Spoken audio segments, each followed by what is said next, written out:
So Be a Pro was a huge success last year, giving people the option of playing as a single player locked on the pitch for the first time. This year what we've done is expanded it out into a seasons mode called Be a Pro Seasons, allowing you to choose or create a pro player and then take them into the game for a 4-season campaign. So you start in your club, then if you play well you will level up, and then you're allowed to play for the national team, and ultimately your goal is to become an international legend. He really is on top of it.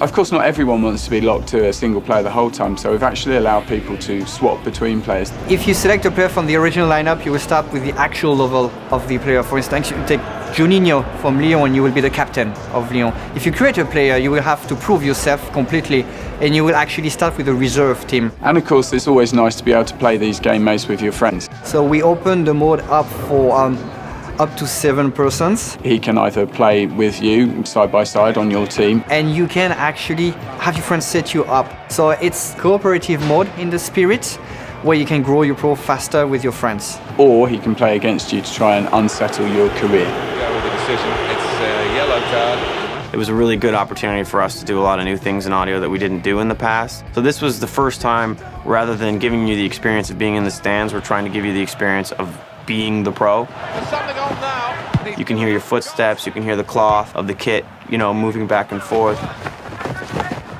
the shot's on. Great. You can hear the grunts and the exertion sounds, and we added a lot more contextual intelligence to it, so when another teammate is asking for you to do something, they'll actually be yelling these commands at you in various languages depending on what team you're playing. I think it adds a real intensity when you're coming up at goal and gives you that kind of edge of the seat feel. Oh, that's a fantastic goal! You're going to be able to play for 4 seasons. The ultimate aim is basically to become a national legend and represent your country in the International Cup. I do have a specific memory playing FIFA 98 and winning the World Cup for the first time on a penalty shootout. And yeah, I just threw the controller on the ground and ran around the room screaming. I was very happy. Some years ago, I had the good opportunity to live in London.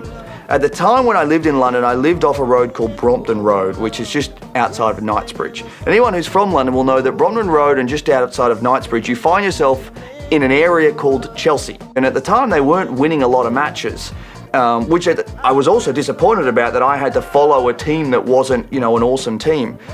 Since that time, they've of course become very, very good. Long way to tell you that Chelsea's my most favourite supported team, and now you can roll your eyes and groan and sigh and call me a bandwagon jumper.